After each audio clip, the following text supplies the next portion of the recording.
I didn't pay for my daughter-in-law's luxury party, so she slapped me so hard I lost my balance. Pack your bags and get out of my house. My son nodded. I'll drain every cent from your account. Mile. I had been expecting this. I'm glad to have you here. Follow my story until the end and comment the city you're watching from so I can see how far my story has reached. My name is Della, and at 63 years old, I never imagined my own son would stand by while his wife slapped me across the face. There I was, standing in what used to be my living room, my cheeks stinging from Yara's perfectly manicured hand. You selfish old woman, she screamed, her voice echoing off the walls I had painted myself just 2 years ago. $50,000 is nothing to you. You're just being spiteful. I touched my face gently, feeling the heat radiating from where her palm had connected. The silence that followed was deafening. Looked at my son Abram, waiting for him to defend me, to tell his wife that hitting a 63-year-old woman was unacceptable. Instead, he crossed his arms and nodded in agreement. Mom, you're being unreasonable, he said, his voice cold as winter morning. It's Yara's birthday party. She deserves something special. Something special. $50,000 for a birthday party for a woman who had never worked a day in her life, who spent her mornings at the spa and her afternoons shopping with my money that I had earned working double shifts as a nurse for 30 years, saving every penny I could. I said, no, I repeated calmly though my heart was pounding. $50,000 for one party is excessive. Yara's face turned red, her eyes blazing with fury. She stepped closer to me and I could smell her expensive perfume mixed with the scent of her anger. Make your bags and get out of my house, she shrieked, pointing toward the stairs. My house. The house I had bought and paid for. The house where I had raised Abram after his father died. The house where I had sacrificed everything to give my son a good life. Turned to Abram again, hoping to see some flicker of the boy I had raised. The son who used to bring me dandelions and tell me I was the best mom in the world. But that boy was gone. In his place stood a 35-year-old man who looked at me like I was a burden. You heard her, he said, his voice steady and determined. Pack your things. And Mom, he paused, a cruel smile spreading across his face. I'm going to take every cent from your account. You've been living off me long enough. Living off him. The irony was so sharp it could cut glass. For the past 5 years, since he married Yara, I had been paying their mortgage, their car payments, their credit card bills. I had been the one supporting them while Abram bounced from one failed business venture to another. And Yara spent her days planning elaborate parties and shopping trips. But instead of crying or pleading, I smiled. A real genuine smile that seemed to confuse them both. I've been waiting for this day, I said quietly. Yara frowned, her anger momentarily replaced by confusion. What do you mean? I straightened my shoulders, feeling a strength I hadn't felt in years. I mean, I knew this moment would come. I've been preparing for it. Abram stepped forward, his face twisted with irritation. What are you talking about? I looked around the room one more time, taking in the furniture I had bought, the photographs of Abram's childhood that lined the mantelpiece, the life I had built in this house. Then I looked back at my son and his wife. You'll find out soon enough, I said, heading toward the stairs. I'll be out by tomorrow morning. As I climbed the stairs to my bedroom, I could hear them whispering frantically below. Yara's voice was sharp with worry, Abram's deep with concern. They were probably wondering what I meant, what I could possibly have planned. If only they knew. I had been watching them for months, seeing the way they looked at me when they thought I wasn't paying attention. The way Yara rolled her eyes when I spoke. The way Abram sighed whenever I entered a room. I had overheard their conversations about putting me in a nursing home, about how much easier their lives would be without me around. Most importantly, I had heard them discussing my will, assuming they would inherit everything when I died. They had made their plans based on my money, my house, my life's work. They had counted on my death to solve their financial problems, but I wasn't dead, and I wasn't the helpless old woman they thought I was. I pulled my suitcases from the closet, the same ones I had used for my honeymoon 40 years ago. My hands were steady as I began folding my clothes, each piece carefully placed. I wasn't rushing, wasn't panicking. For the first time in 5 years I felt completely calm. The bedroom door creaked open and Abram appeared in the doorway. His face was softer now, almost apologetic. "Mom, look," he began, his voice gentle. "Maybe we can work something out. Yara's just stressed about the party. She didn't mean to hit you." I continued packing, not bothering to look at him. "Yes, she did." He was quiet for a moment. "The thing about your account, I was just angry. We don't have to go that far." Now I did look at him, studying his face. He was handsome, my son. He looked like his father with the same dark hair and brown eyes. But there was something different in his expression now. Something calculating. "You're worried," I observed. "I'm not worried," he said quickly. "I just don't want things to end like this between us." I zipped up the first suitcase and reached for the second one. "Things ended between us a long time ago. Abram, you just didn't notice." The truth was I had been planning this moment for 6 months. Ever since I overheard Yara on the phone with her mother laughing about how easy it was to manipulate the old bat into paying for everything. Ever since I found the brochures for expensive nursing homes hidden in Abram's office with notes about the costs and waiting lists, they thought I was a fool. They thought I was weak, dependent, trapped. Tomorrow they would learn just how wrong they were. The morning light filtered through my bedroom curtains as I folded the last of my clothes. Each piece told a story of the life I had built, the sacrifices I had made. My nursing uniforms worn thin from years of service. The simple dresses I wore to Abram's school events, always rushing straight from work.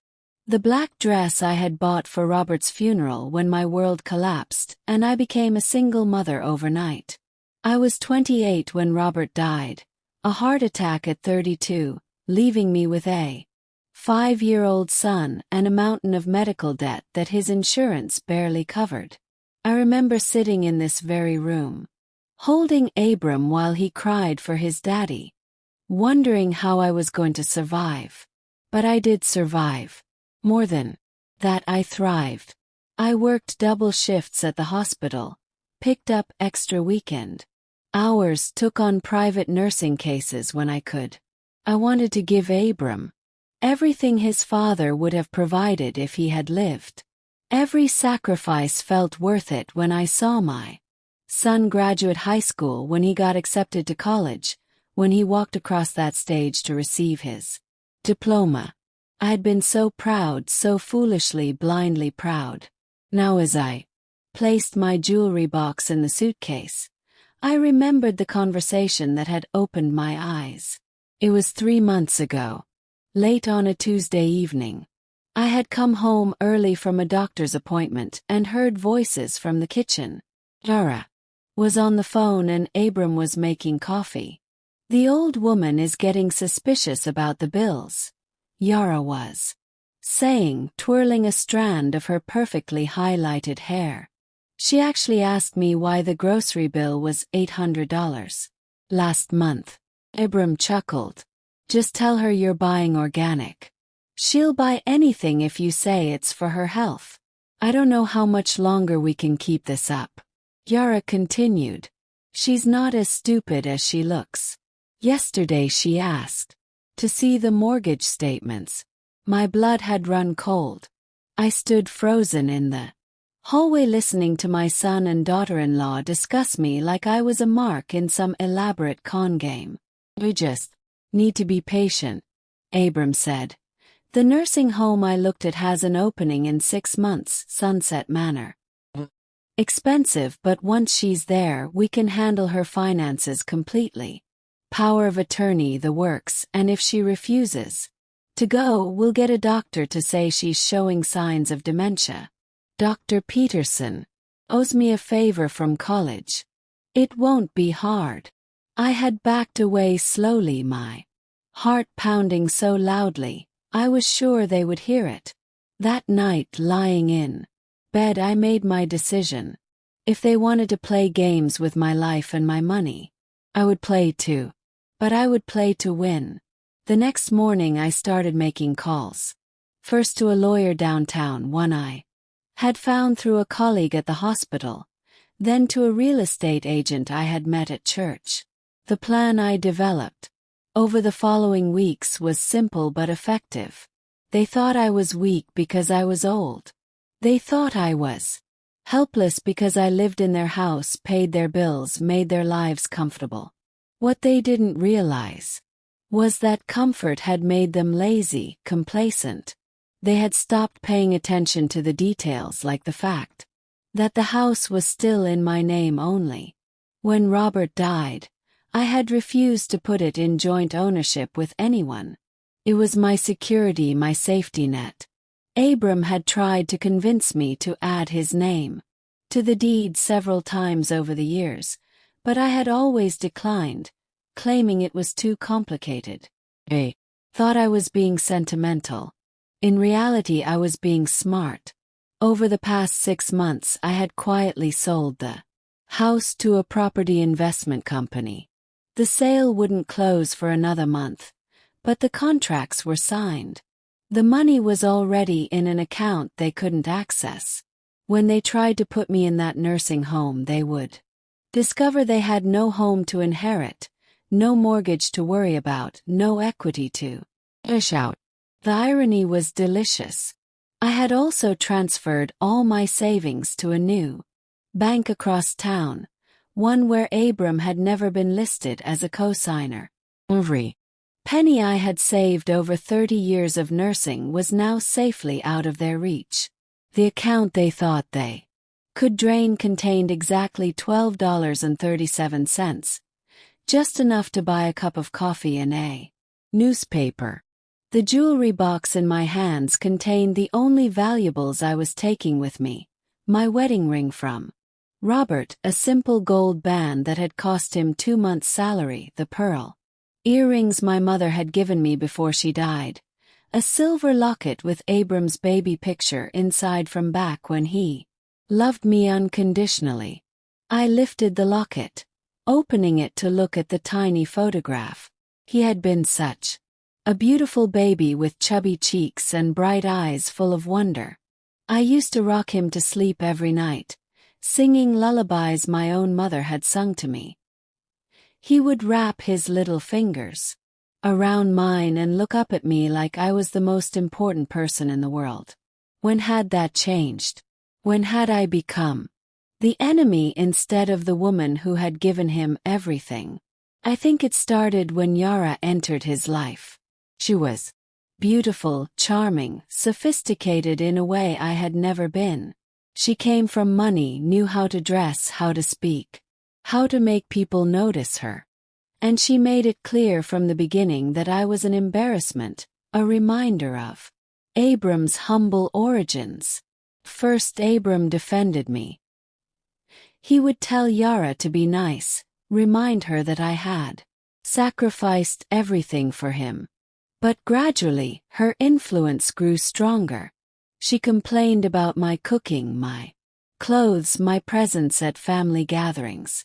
She made jokes about my old-fashioned ways, rolled her eyes when I shared stories about Abram's childhood. And slowly, Abram began to see me through her eyes. The devoted mother became the interfering old woman. The woman who had worked herself to exhaustion became the burden who lived off their generosity. I closed the locket and placed it carefully in the jewelry box. Tomorrow morning I would walk out of this house for the last time. I would leave behind 35 years of memories, decades of love and sacrifice. But I wouldn't leave empty-handed. I would leave with my dignity intact, my independence restored, and my future in my own hands. For the first time in 5 years I would be free. The morning I left was gray and drizzly, the kind of weather that matches your mood when everything in your life is changing. Loaded my 2 suitcases into my old Honda Civic, the same car I had been driving for 8 years while paying for Abram and Yara's luxury vehicles. Neither of them came downstairs to say goodbye. I could see Yara peeking through the bedroom curtains, probably making sure I was actually leaving. I took one last look at the house that had been my home for 35 years. The garden I had planted, the porch I had painted every few summers, the mailbox with our family name that I had installed when Abram was 12. It was hard to believe I was walking away from all of it, but the weight on my chest was lifting with every step I took toward my car. Drive across town took 20 minutes through neighborhoods that gradually became smaller, more modest. Wasn't moving to the wealthy side of town where I had lived for decades. Instead I was heading to Maple Street, a quiet area with small apartment buildings and houses where working people lived, real people who understood the value of a dollar earned through honest work. The apartment I had rented was on the second floor of a converted Victorian house. Mrs. Chen, my new landlady, met me at the front door with a warm smile and a cup of tea. She was 72, a widow who had converted her large family home into apartments after her husband passed away. "Welcome to your new home, dear," she said, helping me carry one of my suitcases up the narrow stairs. "I think you're going to be very happy here." The apartment was small but bright with hardwood floors and large windows that let in plenty of natural light. It had one bedroom, a tiny kitchen, and a living area that opened onto a small balcony overlooking the garden behind the house. After living in a 4-bedroom house for so many years, it felt almost impossibly compact, but it also felt peaceful in a way I had forgotten was possible. Mrs. Chen showed me around, pointing out the quirks of the old building, the bedroom window that stuck sometimes, the kitchen faucet that needed to be turned just right, the radiator that made gentle humming sounds on cold nights. These weren't problems to me, they were character. This place had soul, unlike the pristine house I had just left behind. "The rent is due on the first of each month," she said, handing me a cup of tea in her small kitchen downstairs. "But don't worry about it this time, dear. You paid 3 months in advance." She was right. I had paid for the apartment 6 months ago, along with deposits for utilities and a small storage unit across town. I had been planning this move longer than even I realized, preparing for the day when staying would become impossible. After Mrs. Chen left me to settle in, I sat on the small couch I had bought secondhand and looked around my new space. It was quiet in a way that felt foreign after years of Yara's constant complaining and Abram's loud phone calls about business deals that never materialized. The silence was golden. I was unpacking my clothes when my cell phone rang. Abram's name appeared on the screen, and for a moment I considered not answering, but curiosity won out. "Mom!" His voice sounded strained, worried. "Where are you?" "I'm in my new apartment," I said calmly, hanging a dress in the small closet. New apartment. Mom, you don't need to do this. Come home. We can work things out. I almost laughed. That's not my home anymore, Abram. You made that very clear yesterday. Yara was upset. She didn't mean what she said about the house. Yes, she did. And so did you. I sat down on the bed, looking out the window at the maple tree that gave the street its name. But that's fine. I've been preparing for this. There was a long pause. What do you mean preparing? Mean I sold the house, Abram. The silence that followed was so complete, I thought the call had dropped. Finally, he spoke, his voice barely a whisper. You what? I sold the house 6 months ago. The sale closes in 3 weeks. I thought you should know so you can start looking for somewhere else to live. The explosion of anger that came through the phone was so loud I had to hold it away from my ear. Yara was screaming in the background and Abram was shouting questions I couldn't quite make out. When the noise finally died down, he spoke again. You can't do this. The house is our home. We've invested money in renovations. With my money, I reminded him. And the house was never in name. It was mine to sell. But where are we supposed to go? We can't afford rent somewhere else. The irony wasn't lost on me. The man who had threatened to drain my bank account was now worried about paying his own way in the world. You'll figure it out, I said. You're both adults. You've been telling me I need to act my age and stop relying on family. I thought you'd appreciate me taking your advice. This is insane. You're being vindictive and cruel. Being practical. You wanted me out of your life. Now you have what you wanted. I hung up before he could respond. The phone rang immediately, but I turned it off. I wasn't ready for round 2 of that conversation. That evening, as I sat on my small balcony with a cup of tea, I felt something I hadn't experienced in years. Real deep, uninterrupted peace. There were no arguments downstairs, no tension hanging in the air like smoke. No one was discussing my money or my future without including me in the conversation. For the first time in 5 years, I was living in my own space, making my own decisions, answering to no one but myself. The next morning I walked to the small cafe 3 blocks away and bought myself breakfast. Real breakfast. Not the expensive organic nonsense Yara insisted on. Scrambled eggs, wheat, toast, and coffee that cost $3 instead of $8. I sat by the window and watched ordinary people going about their ordinary lives, and it felt extraordinary to be one of them again. When I got back to the apartment, there was a message on my answering machine. It was from a lawyer I didn't recognize. Mrs. Morrison, this is David Klein from Klein & Associates. Your son has hired me to look into reversing the sale of your house. Please call me at your earliest convenience. I smiled as I deleted the message. Let him hire all the lawyers he wanted. The sale was legal, binding, and completely within my rights as the sole owner of the property. There was nothing to reverse, nothing to challenge. But there was one more surprise waiting for them, one I hadn't mentioned during our phone call. The house sale had left me with a significant profit, money I had immediately invested in a trust fund that would provide me with monthly income for the rest of my life. The trustee was a bank in another state, and the terms I had set were very specific.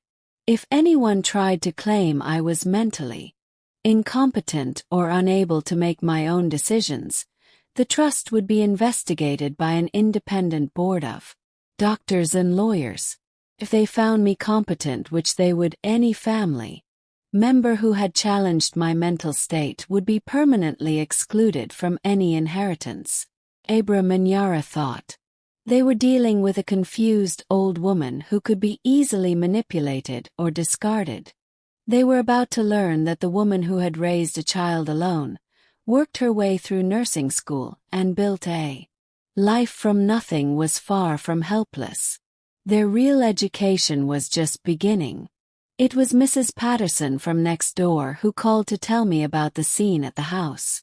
I had known Eleanor Patterson for 20 years, and she had never been one for gossip, which made her phone call all the more significant.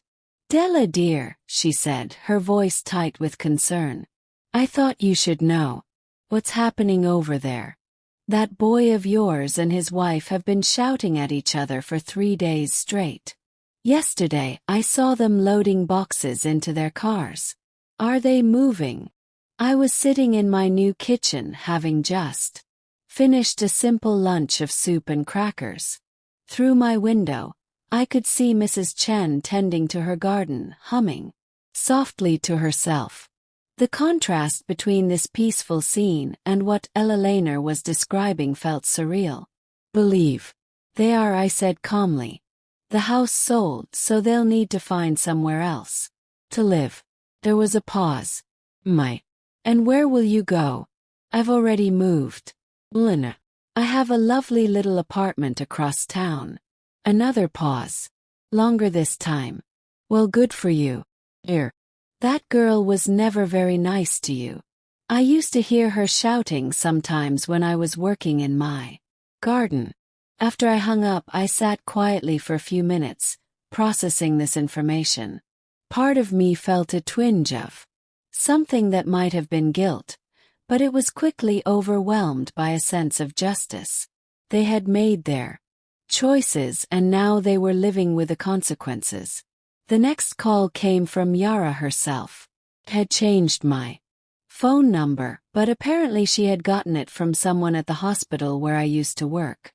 Her voice was different now, lacking the confident arrogance I had grown used to over the years. "Della, we need to talk," she said, trying to sound reasonable. "This whole situation has gotten out of hand." "I don't think we have anything to discuss," I replied, continuing to fold the laundry I had just brought up from the basement. "Look, I know I was harsh the other day. I was stressed about the party and I took it out on you. Sorry." The apology sounded rehearsed, like something she had practiced in front of a mirror. But there was something else in her voice, something I had never heard before. Fear. "I appreciate the apology," I said, "but it doesn't change anything. Has to change something." The facade cracked and her real desperation came through. "We can't just lose everything because of one stupid fight." "You didn't lose everything because of one fight. Yara, you lost everything because of 5 years of taking me for granted. That's not fair. I took care of you." I laughed. A sound that surprised even me with its bitterness. "You took care of me. I paid your mortgage, your car payments, your credit cards. I bought your groceries, paid your insurance, covered your medical bills." "Exactly. What did you take care of?" She was quiet for a moment. "We gave you a place to live in my own house. We let you be part of our family by treating me like hired help." The conversation went in circles for another 10 minutes with Yara alternately pleading, threatening, and trying to bargain. She offered to give me a bigger room in whatever house they moved to. She promised Abram would be nicer to me. She even suggested we could all go to family counseling together.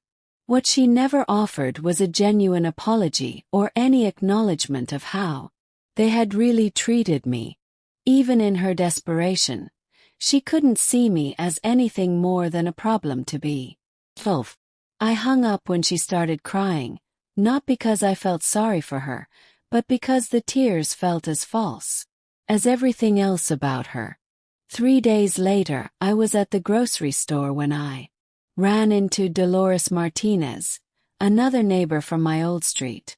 She rushed over to me with the eager energy of someone bursting to share dramatic news. Della, I heard about what happened. The whole neighborhood is talking about it. I selected a box of tea from the shelf, trying to look casual. Oh, what are they saying?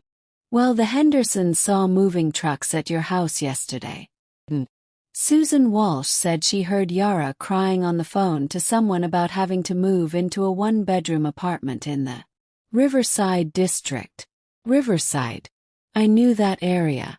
It was where young couples lived when they were just starting out in small apartments with thin walls and no amenities.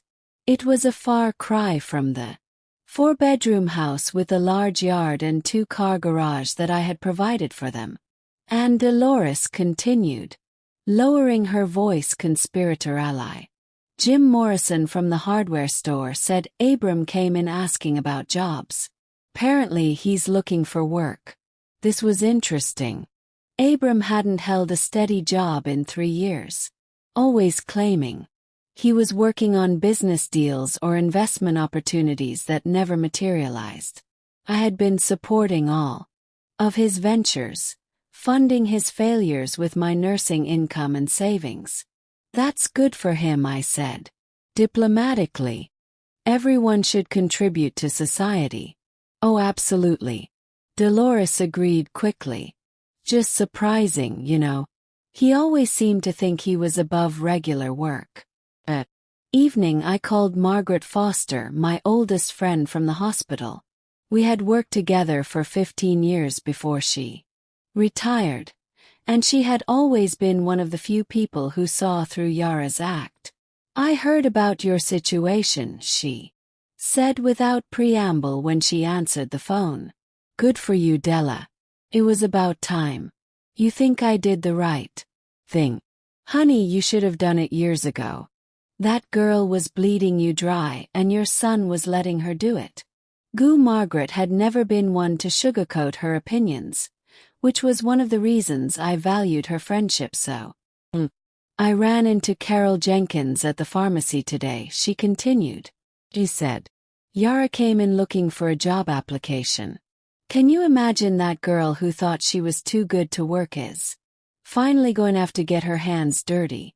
The idea of Yara working behind a pharmacy counter was almost comical. I tried not to take too much satisfaction in it. Almost. Have you heard from Abram? Margaret asked. Called a few times, left some messages I haven't returned. What does he say? I thought about the increasingly desperate voicemails. The first few had been angry, demanding that I reverse the house sale and come back. Then they had shifted to pleading with Abram, claiming he hadn't realized how much I had been contributing to their lifestyle. The most recent one, which I had listened to just that morning, was different. Mama, know you're angry and you have every right to be. I've been thinking about things about how we treated you and I'm starting to understand. Can we please talk? Not about the house or money. Just talk. Miss you. For the first time since this all began, he had sounded like my son instead of like Yara's husband, but I wasn't ready to trust that voice yet. He says he wants to talk, I told Margaret. Claims he misses me. Do you believe him? I watched Mrs. Chen through my kitchen window, watering her tomato plants in the fading evening light. She moved slowly but purposefully, taking care of each plant individually. There was something peaceful about her routine, something honest. I think he misses my bank account, I said finally. Margaret was quiet for a moment. Maybe, but maybe not. Losing everything has a way of clarifying what really matters. As I hung up the phone, I wondered if she was right. Was it possible that Abram was finally seeing clearly, or was this just another manipulation, a more sophisticated version of Yara's tears and empty apologies? Time would tell. But for the first time in years, I had the luxury of time. Time to think, to decide, to choose my own path forward. And that luxury felt more valuable than any house or bank account ever could. 3 months into my new life, I discovered something I had forgotten existed. Oi. Not the complicated conditional happiness that depended on other people's moods or demands, but simple, pure joy in small moments.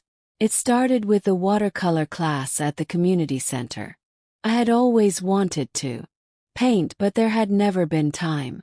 Between working double shifts and managing Abram's needs, then later, dealing with Yara's constant crises and demands, artistic pursuits seemed like luxuries I couldn't afford.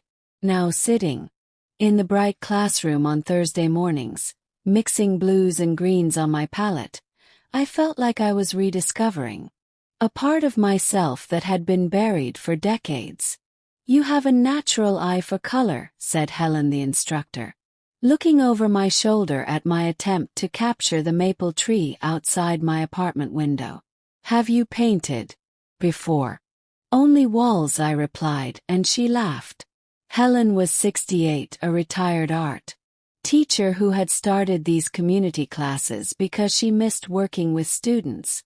She had silver hair that she wore in a loose bun and paint-stained fingers that moved with the confidence of someone who had spent a lifetime creating. Well, walls are good practice for composition, she said. But this is much more rewarding. She was right. There was something magical about watching colors blend on paper, about creating something beautiful from nothing but pigment and water. My paintings weren't masterpieces, but they were mine in a way that nothing in my life had been for years. The other students in the class became my first real friends in decades.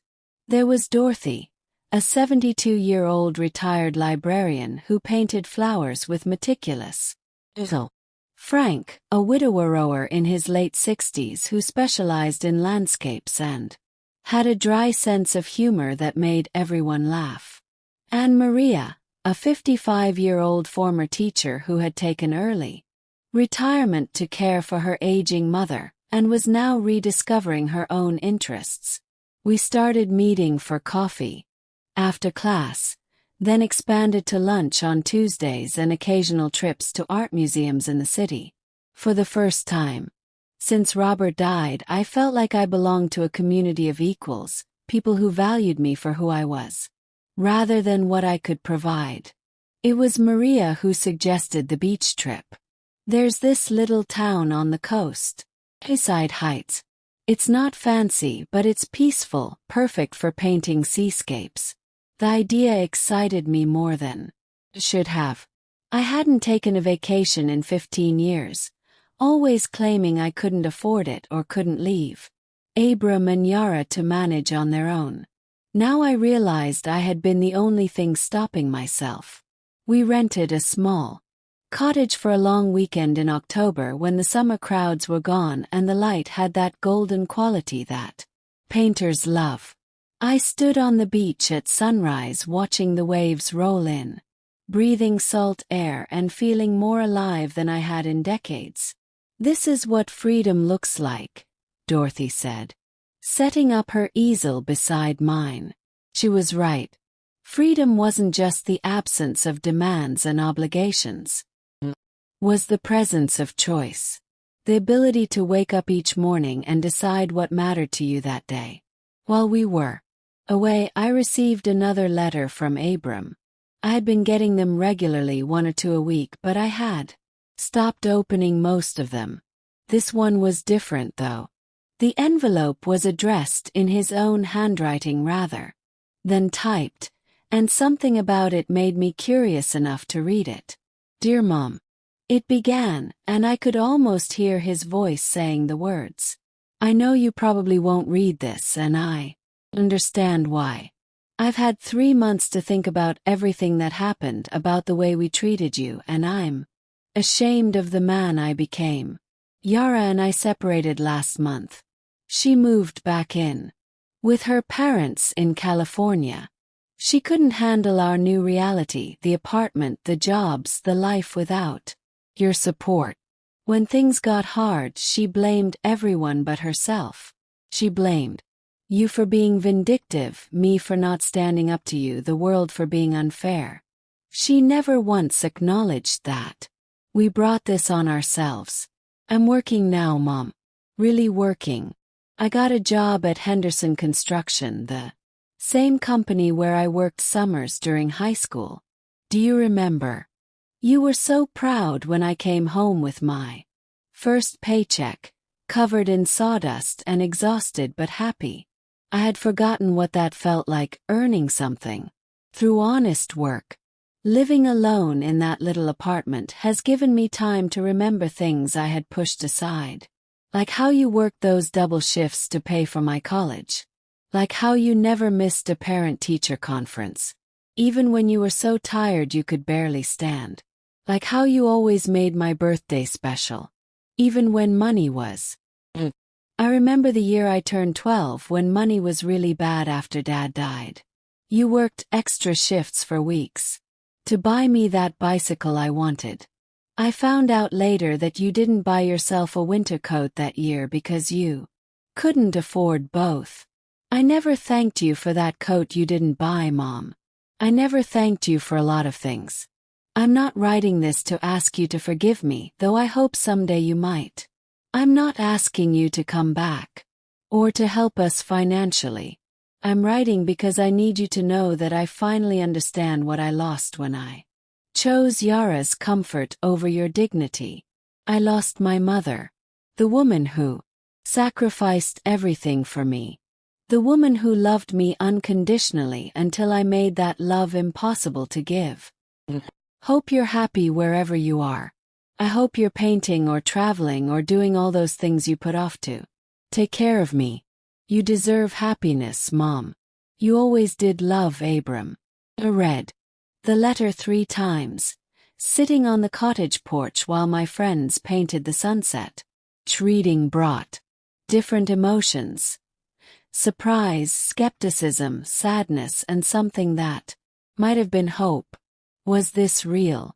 Had losing everything truly changed him, or was this just a more sophisticated manipulation? The tone was different from his previous letters, less desperate and more reflective. But I had been fooled before. Frank found me there an hour later, the letter still in my hands, tears on my cheeks. Bad news from home? He asked gently. I showed him the letter. Frank had become something of a confidant over these months, partly because he was a good listener and partly because he had his own complicated relationship with his adult children. He read it carefully, then handed it back. What do you think? Think he sounds different, but I don't know if I can trust that. Frank was quiet for a moment, watching a seagull pick at something in the sand. You know what I learned when Margaret died? Sometimes people don't change until they lose everything that matters to them. The question is whether they learn the right lesson from the loss. What do you mean? Well, some people lose everything and decide the world is unfair, that they're victims, that someone else is to blame. Others lose everything and realize they were the author of their own misfortune. The letter sounds like he might be in the second category, but only time will tell. That night I sat on the beach alone, listening to the waves and thinking about forgiveness. Not the kind of forgiveness that meant forgetting what had happened or returning to the old patterns, but the kind that meant releasing the anger that had been eating at me for so long. I thought about Robert and what he would have wanted for our son. He had been a good man, patient and kind, and he had loved Abram fiercely in the short time they had together. Would he want me to give Abram another chance? But more importantly, what did I want? For the first time in my life, that was the only question that mattered. When I returned from the beach trip, I found myself looking forward to things in a way I hadn't experienced in years. Another letter from Abram. This time with no demands or manipulations, just updates about his job and questions about my life. Dorothy had invited me to Thanksgiving with her family.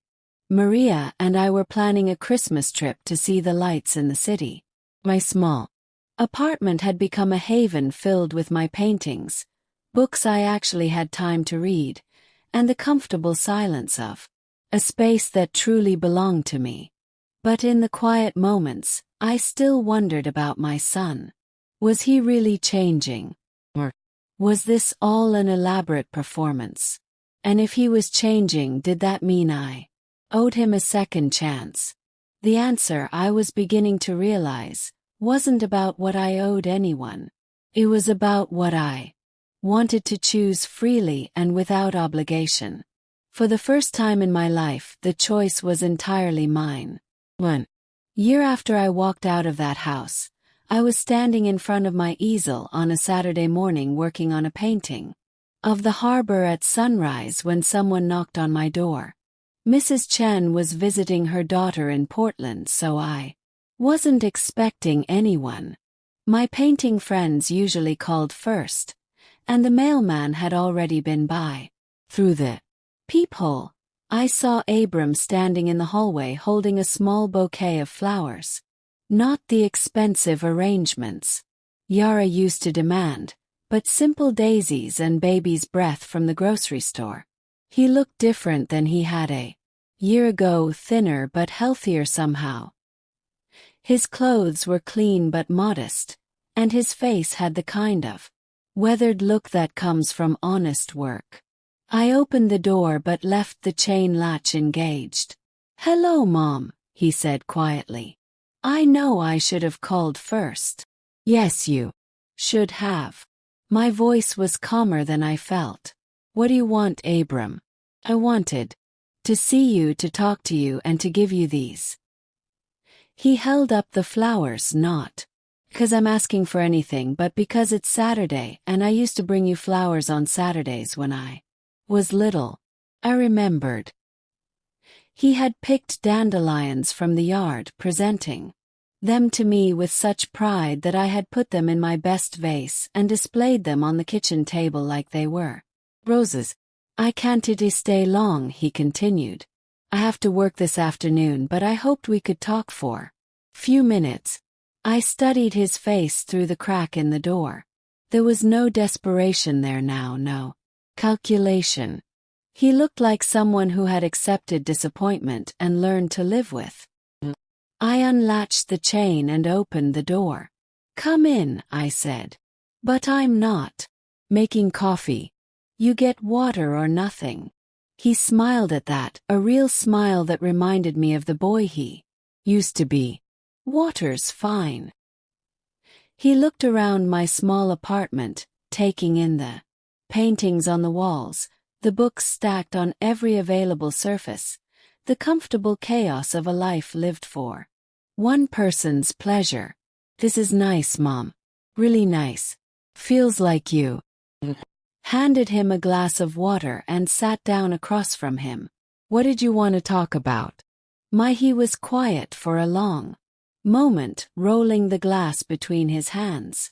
"I wanted to tell you that I understand now what we did to you, what I let happen. I wanted to apologize. Really apologize.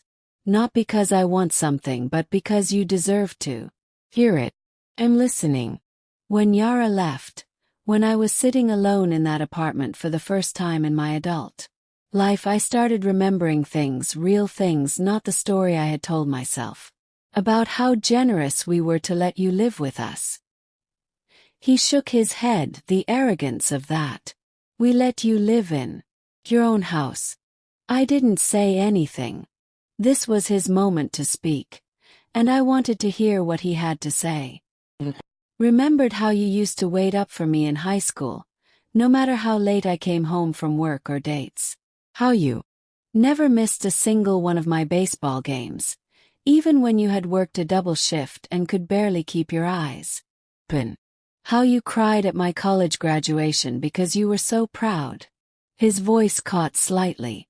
"I remembered how that changed after I married Yara. How I started seeing you through her eyes as someone who was in the way instead of someone who had given me everything." "Why?" "Yes. Why did you let that happen?" He was quiet for a long "'Cause it was easier. It was easier to believe that you were the problem than to admit that I had become someone who took advantage of the person who loved him most. The honesty in his voice surprised me. This wasn't the polished apology I had expected, the kind calculated to get him what he wanted. This was raw, uncomfortable truth. Yara made it easy to justify, he continued. She was so good at making your generosity seem like interference. Your presence seemed like an intrusion. But the truth is, I let her do it. 'Cause I was selfish. I liked the lifestyle your money provided, and I didn't want to work for it myself. Looked at him, really looked at him, and saw something I hadn't seen in years. Shame. Real shame. The kind that comes from acknowledging your own failures rather than blaming others for them.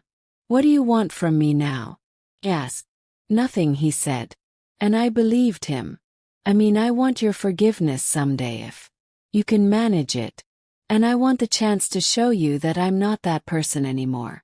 But I'm not asking you to help me financially or to come back and take care of me or to pretend like nothing happened. He set his glass down and looked directly at me. I want to earn the right to be your son again if that's possible. Felt something shift in my chest. A loosening of the anger I had carried for so long. Not forgiveness, not yet, but the possibility of it. How? Asked. However you'll let me. Maybe we could have lunch once a month somewhere public where you feel safe. Maybe you could tell me about your painting and I could tell you about my job.